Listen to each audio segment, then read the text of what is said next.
Salutations les amis, c'est Neldorion et je suis ravi de vous retrouver aujourd'hui pour ce troisième épisode dans la playlist Batcave consacrée au One Bad Day. Il y en aura 8 au total, vous en avez déjà 2 que vous pouvez apprécier sur la chaîne, à savoir Le Sphinx et Gueule d'Argile, qui ont tous deux été des lectures fantastiques.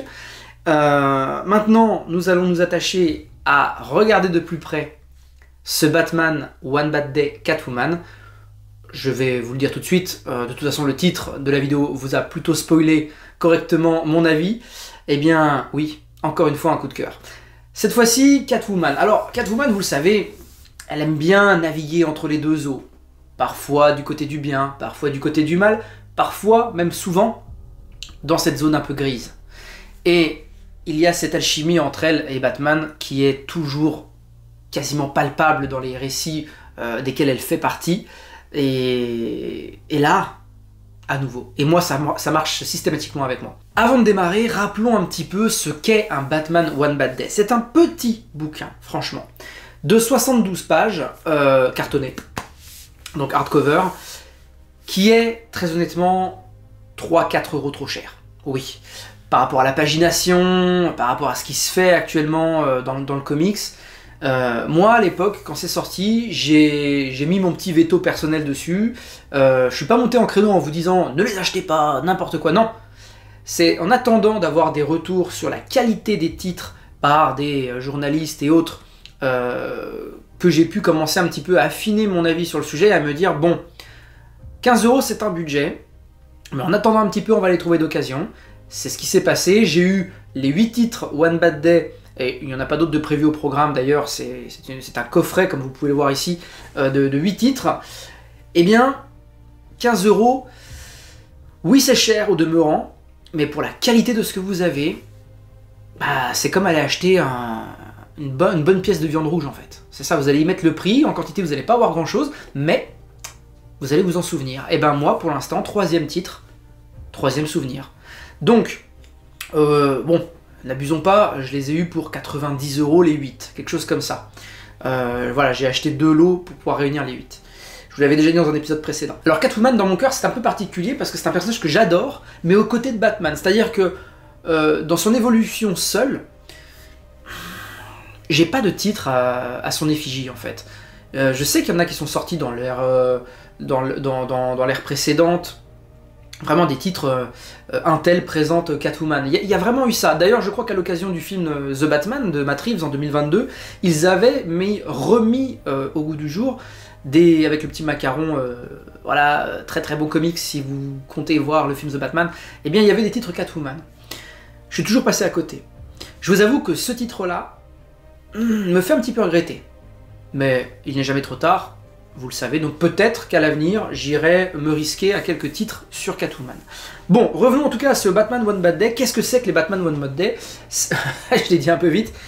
C'est tout d'abord un hommage à Killing Joke. Killing Joke, c'était ce titre-là, juste ici. Ah, ben j'avais un petit livret dedans. Killing Joke, voilà, donc c'est pareil, très petit format, 72 pages. D'Alan Moore et Brian Bolland. Donc ça, c'est mythique. C'est mythique pour surtout sa scène finale. Et surtout...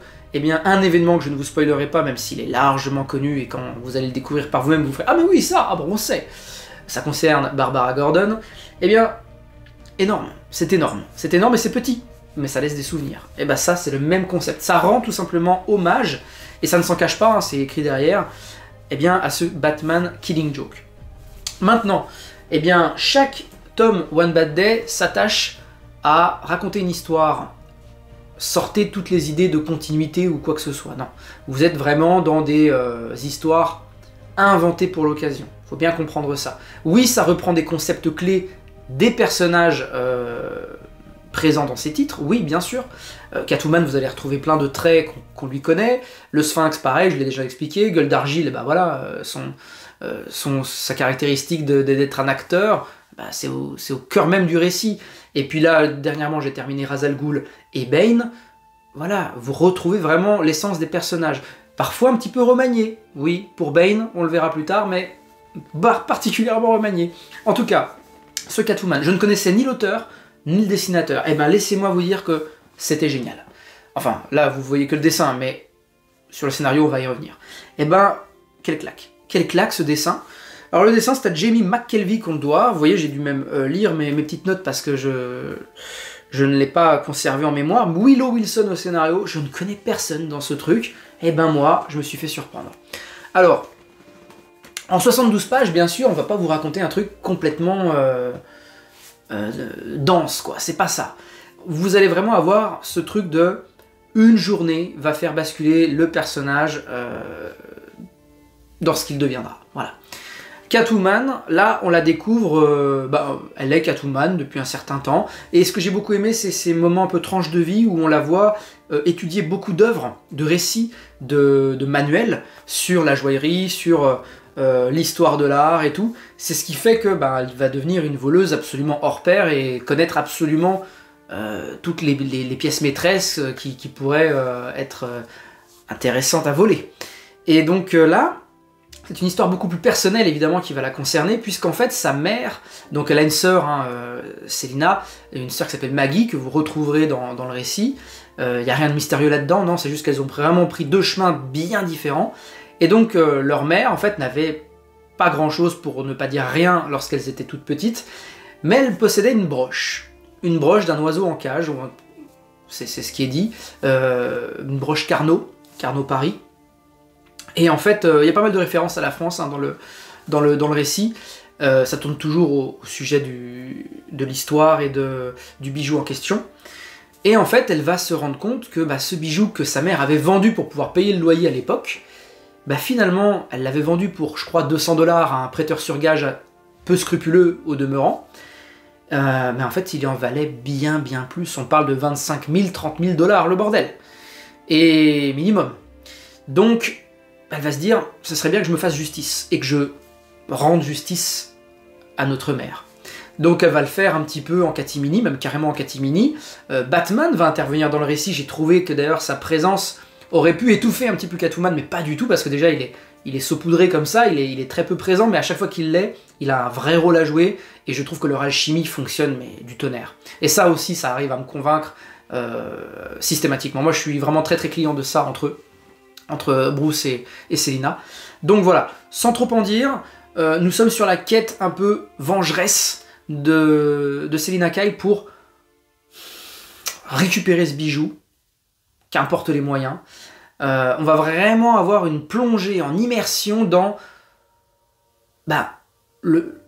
sa capacité de vol qui passe par plein d'étapes, l'imitation, l'infiltration, se fondre dans la masse, mais aussi connaître en fait les lieux. Il y a un vrai travail, et il nous est montré, c'est-à-dire que vous avez cette Catwoman qui va se parler à elle-même en fait, et c'est des bulles de dialogue qui sont d'elle-même vers elle-même, et j'ai trouvé que ça fonctionnait super bien.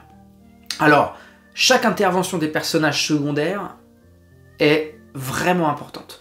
Il y en a une que je peux pas du tout vous spoiler, c'est un personnage que je ne connaissais pas, je ne sais pas s'il a eu à un moment donné une importance dans l'histoire de Catwoman, mais en tout cas là dans ce récit, il est présenté d'une manière très particulière, c'est une femme, et c'est une femme qui arrive un petit peu à être meilleure encore que Catwoman dans son domaine. Voilà, sans trop en dire.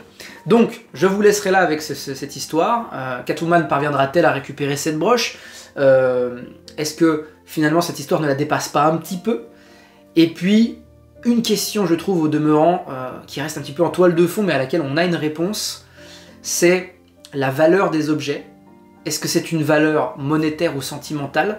Est-ce qu'en fait, les grands de ce monde définissent un petit peu la valeur des biens, etc., des possessions des gens, simplement en inscrivant leur nom, en disant voilà, ce bijou vaut tant, mais en fait, est-ce que c'est pas le souvenir qu'on en a qui est sa véritable valeur? Voilà. Et je trouve que ce récit tourne autour de ça et joue très bien avec nous. Voilà les amis, donc découvrez sans plus attendre Batman One Bad Day Catwoman, mais comme les deux autres que je vous ai présentés d'ailleurs. Et puis je fonce vous faire une vidéo sur Ra's al Ghul, et je vous le dis tout de suite, Ra's al Ghul a été mon coup de cœur absolu. Oui encore. Des 4 titres du coup lus, Sphinx, Gueule d'Argile, Catwoman, c'est bien Ra's al Ghul que j'ai préféré, mais ça je vous en parle dans la prochaine vidéo. Merci à tous et à très vite, ciao.